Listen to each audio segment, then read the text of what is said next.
బిస్మిల్లాహిర్రహమానిర్రహీం. మిత్రులారా, రంజాన్ ప్రత్యేక కార్యక్రమానికి అందరికీ కూడా స్వాగతము.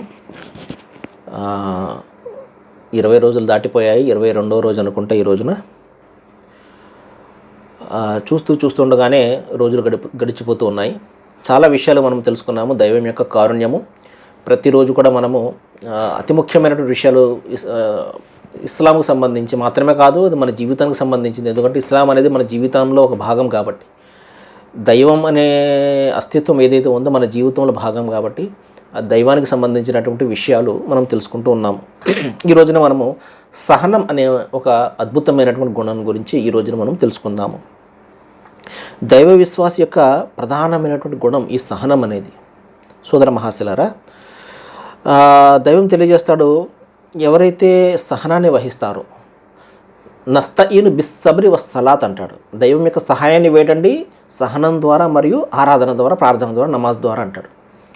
ఆరాధన, ప్రార్థన, నమాజ్ ఇవన్నీ కూడా ఒకటి. సలాత్ అంటే అర్థం ఏంటంటే ప్రార్థన, నమాజు, ఇన్ని అర్థాలు వస్తాయి. వాస్తవానికి సలాత్ అనే పదము ఖురాన్లో నమాజుకు సలాత్ అని చెప్పేసి వచ్చింది.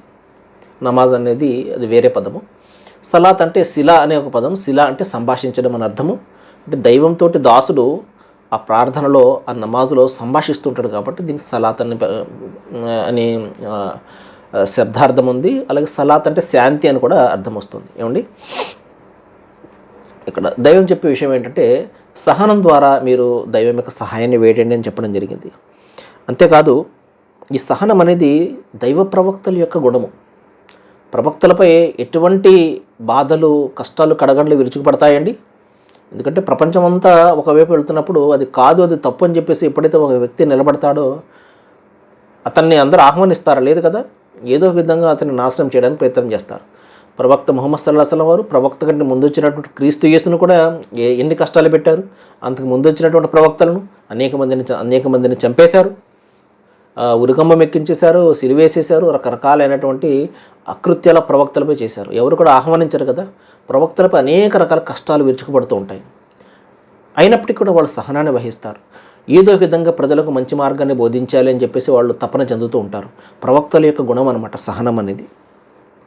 ఇక సహనం గలవారికి దైవం ఇచ్చినటువంటి శుభవార్తలు చూడండి. దైవం తెలియజేస్తున్నాడు, వనజజి యల్లజీన సబరు అజ్రహం బి అహసని మాకానే అమలును. సహనంతో వ్యవహరించే వారికి మేము వారి సహనానికి ప్రతిఫలంగా వారి ఉత్తమ కార్యాలకు అనుగుణంగా అనేకమైనటువంటి అనుగ్రహాలు దాచిపెట్టాము అంటున్నాడు. మరి దైవ ప్రవక్త ముహమ్మద్ సల్లల్లాహు అలైహి వసల్లం వారు ఒక సందర్భంలో చెప్పారు సహనం గురించి. సహనానికి మించినటువంటి ఉత్తమ గుణము ఈ ప్రపంచంలో లేలేదు. ఎవరైతే సహనాన్ని అలవర్చుకుంటాడో దైవం వారికి సహనాన్ని ప్రసాదిస్తాడు.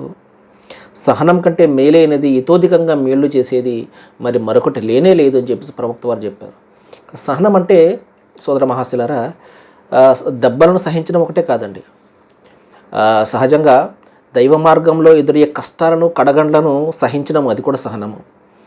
ఇంకో విషయం ఏంటంటే, ఏదైనా ఒక చెడు జరుగుతుందనుకోండి, దాన్ని చూస్తూ సహనం వహించడం కాదు, దాన్ని ఎదుర్కోవడంలో అతనికి ఎదురు దెబ్బలు తగులుతాయి చూసారా, దాన్ని భరించడం అది సహనం అంటే. సోదర మహాశిలారా, నాకెందుకులే అని చెప్పేసి మనము చేతులు ముడుచుకుని కూర్చోవడంలో పెద్ద కష్టమే ఉంటుందండి. నేను సహనం వహించేసాను, అక్కడ అన్యాయం జరుగుతుంది, అక్రమం జరుగుతుంది, నా కళ్ళ ముందు ఏదో అన్యాయం జరుగుతుంది, నాకెందుకులే అని చెప్పేసి నేను సహనం వహించేసాను, అది కాదు సహనం. నువ్వు వెళ్ళి దాన్ని అడ్డుకుని దెబ్బలు తింటారు చూసారా, దెబ్బలు తగులుతాయి చూసారా,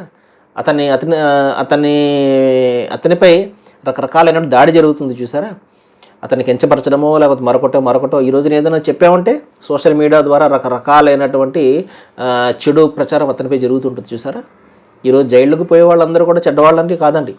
ఎంతోమందిని ఎన్ఆర్సీ ఉద్యమంలో పాల్గొన్నటువంటి వాళ్ళ విద్యార్థులందరినీ కూడా జైళ్ల పాళ్ళు చేసేసారు. వాళ్ళంతా చెడ్డవాళ్ళ కాదు, సత్యం కోసం పోరాడినటువంటి వాళ్ళని ఆ విధంగా జైళ్ల పాళ్ళు చేసేసారు. ఈ విధంగా ఇది సహనం అంటే. సత్యాన్ని ఎదుర్కోవడం, సత్యం కోసము అన్యాయాన్ని ఎదుర్కోవడం చూపించే సహనం అన్నమాట. మరి అంతేకాకుండా దైవం విధించినట్టు హద్దులు ఏదైతే ఉన్నాయో ఆ హద్దులకు లోబడి ఉండడం కూడా సహనమే. ప్రపంచం ఆకర్షిస్తుంది, మంచి తనను ఇది జుర్రుకమని చెప్పేసి ప్రపంచం ఆహ్వానిస్తుంది, కానీ ఆ తళుకు బెళుకులు లోనవ్వకుండా ఇతను తనను కాపాడుకుంటున్నాడు. ఇదే సహనం అంటే సోదర మహాశిలారా.